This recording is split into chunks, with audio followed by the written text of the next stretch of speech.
ఇవాల్టి ఒక సందర్భం ముఖ్యంగా మహిళా జర్నలిస్టులు, కార్యకర్తలు, సామాజిక చింతన గల అందరూ కలిసి ఒక పెద్ద ఉత్పాతాన్ని నిరోధించడానికి కానీ లేదా మళ్ళీ జరగకుండా ఉండడానికి ప్రయత్నం చేస్తున్నారు.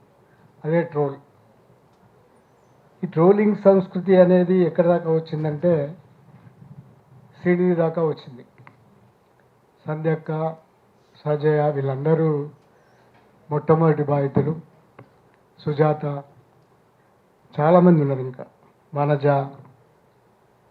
ఇవన్నీ జరిగిన తర్వాత చివరికి వికృతంగా శ్రీనిధి దాకా వచ్చింది. వచ్చిన తర్వాత మనం మాట్లాడుకుంటున్నాం. కానీ స్వేచ్ఛ కూడా వృత్తిలో కావచ్చు, వృత్తి బాధ్యతల్లో కావచ్చు, బయట కావచ్చు, ఆమె కూడా ఇట్లాంటి ఒక యాతనని అనుభవించింది. రిలేషన్స్లో కావచ్చు, ఇంతకుముందు సజయ్ వివరంగా చెప్పిన 90s అనంతరం వచ్చిన పరిణామాలు. కానీ ప్రాబ్లం ఎక్కడ వస్తున్నదంటే ఒక తరం ఆలోచనలు కానీ, సంఘర్షణలు కానీ, వాళ్ళు దర్శిస్తున్న విషయాలను కానీ మనం పట్టించుకునే స్థితిలో లేకపోవడం. మనమంటే ఇక్కడ 90s ముందటి తరం, వాళ్ళకి అర్థం కాకపోవడం కూడా కావచ్చు ఒక్కొక్కసారి. మానవ సంబంధాలు మరింత సంక్లిష్టంగా తయారవుతున్నాయి. మనం అనుకున్నట్టుగా లేవు, సరళంగానూ లేవు, చాలా సంక్లిష్టంగా తయారవుతున్నాయి. ఈ సంక్లిష్టతలను అర్థం చేసుకోవడమే అసలు సమస్య. ముఖ్యంగా స్వేచ్ఛ విషయంలో చాలా బైనరీస్ ఉన్నాయి. మంచి చెడు అంటాం కదా, స్వేచ్ఛ నిజంగానే స్వేచ్ఛగా బతికింది. ప్రగతిశీల ఆలోచనలు అంటాం కదా, శంకరన్న కుటుంబము దాని నుంచి వచ్చిన వారసత్వం, ఆ రాజకీయాల ప్రభావం ఆమె మీద కూడా ఉంది. తెలంగాణ ఉద్యమం వెంట ఉంది ఆమె.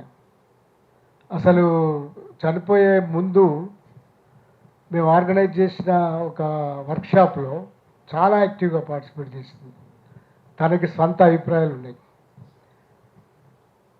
యాంకరింగ్ ఇండస్ట్రీలో, ఇట్లాంటి ఇండస్ట్రీలో మీరు చూడండి, మామూలుగా బాగా మాట్లాడగలరు, అందంగా ఉంటారు అమ్మాయిలు, మాట్లాడగలరు, భాష బాగుంటుంది, వ్యక్తీకరణ ఉంటుంది. కానీ రాజకీయాలు చాలా తక్కువ మందికి తెలుసు. స్వేచ్ఛ రాజకీయ విశ్లేషణలు చేసేంతగా ఎదిగింది. మీరు చివరి రోజులలో చూస్తే స్వేచ్ఛ అంతా కూడా టీ న్యూస్లో రాజకీయ చర్చలు చేసేది. మనకు అమ్మాయిల్లో చాలా తక్కువ మంది ఉన్నారు. అట్లాంటి నేమ్స్ ఒక 5-6 నేమ్స్ చెప్పచ్చు. ఎందుకు అనంటే వాళ్ళకి అట్లా వృత్తిలో కూడా అట్లాంటి అన్యాయాలు జరుగుతాయి. అమ్మాయిలు వస్తే వెంటనే వాళ్ళని ఫీచర్స్లో పడేస్తారు. మీరు నైట్ షిఫ్ట్కి ఎక్కరారని జనరల్ షిఫ్ట్లోకి రానివ్వరు. చాలా ఉంటాయి అట్లాంటివి. తెలియకుండానే ప్రపంచం వేరుగా ఉంటుంది. అయినా అట్లాంటి ప్రపంచంలో నెగ్గుకు రావడానికి ఆమె మామూలు యాంకర్ స్థాయి నుంచి రాజకీయ యాంకర్ స్థాయి దాకా వచ్చింది. ఎందుకు అనంటే ఆమెకి దృక్పథాలు ఉన్నాయి. మీరు ఆమె ఎవరైనా ఫాలో అయి ఉంటే కానీ, ఆమె క్రమానుగత పరిణామాన్ని చూస్తే కానీ అవన్నీ అర్థమవుతాయి. తెలంగాణ ఉద్యమంలో టీజేఎఫ్ ప్రధాన ఉద్యమంలో పాల్గొన్నప్పుడు 17 ఏళ్ళ అమ్మాయికి. కానీ ఆమె మాట్లాడే తీరు కానీ, మాతో పాటు పయనించిన తీరు కానీ చాలా ఆశ్చర్యంగా అనిపించేది. అట్లాగే ఆమె కవిత్వం చదివినప్పుడు మనకు కొంత అర్థమవుతుంది. ఆమె ఎందుకు చెప్తున్నా ఇవన్నీ అంటే, ఇంత సీరియస్గా ఉన్న అమ్మాయి ఆ యాక్ట్ ఎందుకు చేసింది? ఎట్లా సాధ్యం? ఇదే విరుద్ధాంశం అంటాం. ఎట్లా సాధ్యమైంది? ఎందుకు ఇంత ఉన్నామె ఎందుకు దీనికి లోనైంది? ఏ శక్తులు పనిచేసినాయి? ఏ ప్రభావాలు పనిచేసినాయి? ఎందుకు అట్లా పోయింది? ఎందుకు బేలగా తయారైంది? ఎందుకు మామూలుగా ఆమెకు ధైర్యం చెప్పి అందరికీ దూరమై ఆమె ఒంటరితనాన్ని ఫీల్ అయింది? ఆమె చివరి వాక్యాలు, మనస్సు నిశ్శబ్దంగా ఉంటే ఆత్మ మాట్లాడుతుంది. ఆత్మ మాట్లాడింది ఆమెతో. ఆమె మనస్సు నిశ్శబ్దమైంది. ఈ యాతనంతా కూడా ఆమె ఈ కాంప్లెక్సిటీస్ మానవ సంబంధాల్లో వచ్చిన కాంప్లెక్సిటీస్లో పడిపోయినాను. పడిపోయి ఒక దాంట్లో ఇది చేసింది. నిజానికి జీవితాన్ని బాగా ప్రేమించిన అమ్మాయి. వాళ్ళ అమ్మాయిని అన్నప్పుడు ఒక కవిత్వం రాసుకున్నాను.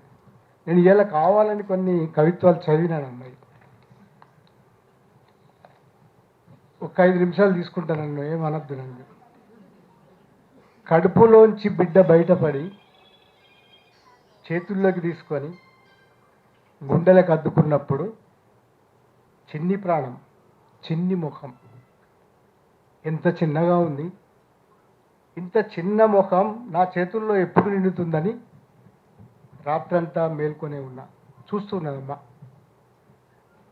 ఇప్పుడు దోసిలి నిండా పువ్వు ముఖం నిండా నా బిడ్డ నవ్వు ముఖంలాగా అని రాసుకున్నాను. అంటే ఎంత ప్రేమ ఆ తల్లికి. ప్రేమ ఆమె ఒక బిడ్డ మీదనే కాదు, అరణ్యం మీద ప్రేమ. అరణ్యం అందుకే అడవి మీద ప్రేమ, చందమామ మీద ప్రేమ. అట్లానే ఆమెకు సామాజిక అవగాహన లేదంటే ఇంతకుముందు నేను చెప్పిన ఉదాహరణలే ఉన్నాయి. ఆమె ఒక సామాజిక జీవి కూడా, మామూలు ఆడపిల్లలాగా కాదు. ఎందుకు అని అంటున్నా అంటే సగటు ఆడపిల్లలాగా లేదా. జర్నలిస్టుల్లో కూడా వచ్చినా కూడా చాలామంది సగటు ఆడపిల్లలాగా ఉండవాళ్ళు చాలామంది ఉన్నారు. ఇప్పుడు అందుకే యాతన పడుతున్నారు. సగటు ఆడపిల్లలాగా లేకుండా ఎదుగుతున్న ఒక అమ్మాయి ఈ సంక్లిష్టతల్లో మరణించడం అనేది ఇప్పటి విషయం. ఇది ముందు ముందు కూడా పొంచి ఉన్న ప్రమాదం. ఎవరు ఇవ్వాలి ధైర్యం దాని అట్లాంటి వాళ్ళకి? ఈ పరిస్థితులు ఇంతకంటే దిగజారుతున్న పరిస్థితులు. ట్రోల్ అనేది కూడా మీరు సరిగ్గా మంచి సబ్జెక్ట్ అనుకున్నారు, సరైన నివాళి స్వేచ్ఛకు. ట్రోల్ అన్నది అట్లాంటిదే. చచ్చిపోయిన తర్వాత స్వేచ్ఛ అని అంటున్నాం, కానీ బతికున్న అమ్మాయిలు వాళ్ళ వ్యాపకాలు వదిలిపెట్టుకోవాలి, పారిపోవాలి. ఏదైనా స్పృహ ఉంటే స్పృహ మర్చిపోవాలి, జర్నలిజంలో ఉంటే జర్నలిజం విడిచిపెట్టాలి, లేదా అసలు సామాజిక జీవిగా ఉండడానికి వీలు లేనంతగా ప్రయత్నం చేసేది ట్రోల్. ఎందుకు టార్గెట్ చేస్తారు? ఎవరినైనా ట్రోల్లో ఎందుకు టార్గెట్ చేస్తారు? స్వేచ్ఛ ఎందుకు ఒక రకంగా టార్గెట్ అయింది? స్వేచ్ఛ కూడా టార్గెట్ అయింది. ఎందుకయింది సార్ టార్గెట్? బ్రైట్నెస్. మీరు ఆడపిల్లలు బ్రైట్గా ఉంటే సహించే సమాజాలు కావు. కాస్త తెలివితేటలుంటే సహించే సమాజాలు కావు. ఇది పత్రికా రంగంలో చాలా ఎక్కువ. నేను చెప్తున్న అనుభవంతో. వాళ్ళని ఏ కాస్త కూడా ప్రొఫెషనల్గా కొంచెం ముందుకు పోవడానికి కూడా వీల్లేని ఒక దారుణమైన పరిస్థితులు పత్రికా రంగంలో ఉంటాయి. అందుకే చాలా తక్కువ కనబడతారు. ఇట్లాంటి పరిస్థితులలో మనం మాట్లాడుకుంటున్నాం. స్వేచ్ఛ గురించి ఆమె ఎందుకు అనేది నాకు చివరికి కూడా అర్థం కాలే. సరే, శంకరన్న లాంటి వాళ్ళకి, వాళ్ళ కుటుంబానికి అర్థం కాలే. కానీ ఆమె కొన్ని రాసుకున్నవి చూసినాను నేను. ఇంకొకటి చెప్తాను. Just live with your body, pamper it. When you pamper it, when you pat perfectly, all the evils gone. స్వేచ్ఛ రాసుకున్నది. Trust me, I was just you. అంటే నేనే అని అనుకున్నది. ధైర్యంగా ఉన్నది. నేనే ప్రధానం అనుకున్నది. కానీ ఎక్కడో ఆమె ధైర్యాన్ని కోల్పోయింది. ఈ ధైర్యాన్ని కోల్పోయిన తర్వాత చివరి వాక్యం మనసు మాట్లాడుతుంది అనుకొని తప్పుడు నిర్ణయం తీసుకున్నది. ఇది కాకుండా ఆమె సామాజిక స్పృహలో, ఆమె మట్టిపూల గాలి కవిత్వంలో ఒక ఆర్ద్రత, ఒక అనుభవం ఉన్న వైశాల్యం, ఆలోచన ధోరణి, అది మట్టిపూల గాలి అనే కవితా సంకలనంలో ఒక దిక్కు తనకున్న రాజకీయ చైతన్యం, మరో దిక్కు తనకున్న భావ స్ఫోరకత, ఈ రెండింటి మిశ్రమంగా కవిత్వాన్ని చూడొచ్చు. ఒక కవిత్వం చదివి నేను ట్రోల్లో ఒక 2 నిమిషాలు మాట్లాడి ముగిస్తాను. సమసమాజపు బడికిపోయిన బిడ్డలు ఇంటికి వస్తున్నారు. బిడ్డను తల్లి గుర్తుపట్టి తెచ్చుకోవాలి. ఒక బిడ్డకు రొమ్ములు కోసి ఉన్నాయి. ఇంకొకరికి కళ్ళు పీకేసి ఉన్నాయి, కాళ్ళు చేతులు చివరికి జననాంగాల్ని ఒంట్లో ఉన్న అవయవాలన్నీ ఛిద్రమైపోయినాయి. ఓ అమ్మ ఎట్లా గుర్తుపడతావే అమ్మ యాతన. స్వేచ్ఛ బతికింది చాలా తక్కువ కాలం. ఆమె బిడ్డ కూడా ఇప్పుడు 15 ఏళ్ళే, కానీ ఆమెకి ప్రపంచం అంత అమ్మ ప్రేమ ఉండింది, చనిపోవాల్సిన మనిషి కాదు. ఇట్లాంటి సందర్భాల్లో మీడియాలోనే ఎదుర్కోవడం, మీడియా స్వభావం మారిపోయింది. ప్రధాన స్రవంతి మీడియా అనుకొని మనం చెప్పుకుంటున్న అనేక మీడియాలు నో మోర్. వాటికి మనం శ్రాద్ధం పెట్టాల్సిన టైం వచ్చేసింది, రిప్ ఆర్ఐపి. ఎందుకంటే మెయిన్ స్ట్రీమ్ పత్రికలు లేవు, పోలరైజ్డ్. మోదీ షా వచ్చిన అనంతరం పత్రికల స్థాయి భారతదేశాన్ని 159, మొత్తం దేశాలు 185 ఉంటే మన ర్యాంకు 159 అనే ఘనమైన ర్యాంకులో పత్రికా స్వేచ్ఛ ఉన్నది.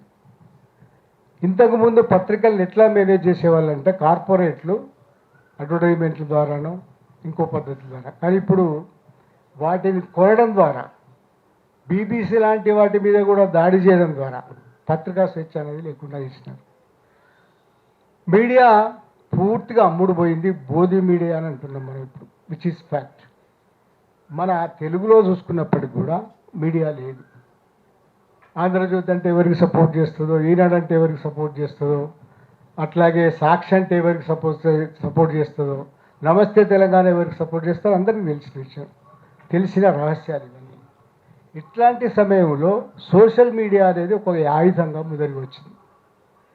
ఈ ఆయుధం అనేది వల్ల చాలా విషయాలకి వేదిక అయింది. మీకు మెయిన్ స్ట్రీమ్లో ఉండదు. బండి భగీరథ్ అనేవాడు రేప్ చేసిన కేసు మెయిన్ స్ట్రీమ్ మీడియాలో ఉల్టా ప్రచారం చేసినారు. అంటే బండి భగీరథ్కి ఏమంటాం దాన్ని, హనీ ట్రాప్ అని ప్రచారం చేసినారు. ఎంత ఆశ్చర్యం అంటే, ఎంత అన్యాయం అంటే ఆ కేసు. హనీ ట్రాప్ అంటే అర్థమైంది, హనీ ట్రాప్ అంటే మీకు తెలుసు కదా, ఎవరో మోసం చేసిండ్రనే మొదలైంది కేసు. ప్రచారం అనేది, వార్త అనేది ఎవరో మోసం చేసినారని మొదలైంది. ఒక అమ్మాయి బండి సంజయ్ అని ఒక మహానుభావుని, అతి గొప్ప స్వాతంత్ర యోధుని కొడుకు ఇంకొక స్వాతంత్ర యోధుని కథ, వాడిని మోసం చేసింది అనేది మొదలైంది ప్రచారం. మరి ఎట్లా? బండి భగీరథ్ అనేవాడు రేపిస్ట్. దాన్ని మాయ చేసిన తర్వాత 2-3 రోజుల దాకా వార్త లేదు, కానీ సోషల్ మీడియా నిలబడింది. బండి భగీరథ్ కేసుని సోషల్ మీడియా బయటకు తెచ్చింది. సోషల్ మీడియా అంటే నా ఉద్దేశంలో ప్రత్యామ్నాయ మీడియా ఇవాళ బండి భగీరథ్ కేసుని నిలబెట్టింది, గెలిచింది కూడా. అంటే ఇట్లాంటి సందర్భంలోనే ఎందుకు ట్రోల్ ఎక్కువ అవుతున్నాయి, ఎవరి మీద అవుతున్నాయి? సామాజిక కార్యకర్తలు. ఎందుకంటే వీళ్ళు ప్రశ్నలు లేపుతారు, సమాజం గురించి మాట్లాడతారు, అన్యాయాల గురించి మాట్లాడతారు, ఎక్కడ ఏది జరిగినా మాట్లాడతారు, సమాజంలో ఉన్న విలువల్ని ధ్వంసం చేస్తున్నారంటారు. మీరు లౌకికవాదాన్ని లేదా మతవాదంతో ప్రపంచాన్ని నాశనం చేస్తున్నారంటారు, భారతదేశపు మౌలిక విశ్వాసాన్ని దెబ్బతీస్తున్నారంటారు. కనుక సామాజిక కార్యకర్తల మీద ట్రోల్ అవుతుంది, ఇతర మతస్థుల మీద ట్రోల్ అవుతుంది. తర్వాత దాడంతా సోషల్ మీడియాలో ఎవరైతే యాక్టివ్ జర్నలిస్టులు ఉన్నారో, ఎవరైతే నిజంగా జర్నలిస్టుల రోల్ ఇవాళ పాటిస్తున్నారో, ఆచరిస్తున్నారో వాళ్ళ మీద దాడి ప్రారంభమవుతుంది. ఈ కేసు ఎందుకు వచ్చింది వీళ్ళు ప్రశ్నిస్తారు. ఈ మధ్యన జరుగుతున్నాయి కాదు, ఇదంతా పెద్ద చరిత్ర, ఇంతకుముందు సజయ ప్రస్తావించిన చరిత్ర. ఇది వ్యవస్థీకృత నేరం. ముందు దీన్ని ఎన్నికల కోసం ఉపయోగించుకున్నారు. ఐటీ సెల్స్ పెట్టి వీటి ద్వారా ఫేక్ న్యూస్ ప్రచారం చేసి, మత విద్వేషాన్ని రెచ్చగొట్టి, జాతీయ స్థాయిలో పోలరైజ్ చేసి, హిందూ జాతీయ మతోన్మాదులు అధికారంలోకి రాగలిగినంత స్థాయిలో మొదలు ఈ ఐటీ సెల్స్ని ఆర్గనైజ్ చేస్తారు. వీటికి ముఖం లేదు. ఆ తర్వాతి కాలంలో ఎవరైతే ప్రత్యామ్నాయంగా ఇట్లాంటి పనులు చేస్తున్నారో వాళ్ళందరి మీద దాడి ప్రారంభం చేసినారు. వీళ్ళకు ముఖాలు లేవు. వీళ్ళు ఎంతమంది ఉన్నారనేది, ఇంతకుముందు 4 కోట్లన్నర ఎంతమంది ఉన్నారనేది కూడా లెక్క చేయదు. ట్రోల్ గురించి ఒక అనుభవం చెప్తాను నేను. ఎవరో మొన్ననే చెప్పినారు ఈ మీటింగ్ జరిగినప్పుడు. ఒక ముస్లిం సాంప్రదాయ అమ్మాయి ఆమె చాలా మంచి అమ్మాయి, చాలా బాగా మాట్లాడుతుంది. ఇంతకుముందు చెప్పినట్టుగా ఆమె 12,000 ఉద్యోగంలో ఉంది, అంటే ఐటీ సెల్లో ఉంది. అక్కడికి పోయిన తర్వాత ఆమె అసలు మన మనిషి కాదు, ఇంత సంప్రదాయబద్ధంగా బాగా మంచిగా మనతో మాట్లాడిన మనిషి కానే కాదు. అక్కడ ఆమె ట్రోల్, ఆమెకి ఇచ్చిన ప్రోగ్రామ్ చేస్తుంది. ఆ ప్రోగ్రామ్ ఎట్లా ఉంటుంది? అమ్మాయి బాడీ షేమింగ్ చేయాలి, అమ్మాయి ఇక ఆమెను రేప్ చేస్తాము, అది చేస్తాము, ఎన్ని ఉండాల్లో నీచమైన విషయాలన్నీ చేయాలి. చేసి ఇది ఒకటే కాదు, ఫ్యామిలీస్కి వ్యాపింపజేస్తారు. అయినా పోలేదనుకోండి, తప్పుడు వార్తలు ప్రచారం చేస్తారు.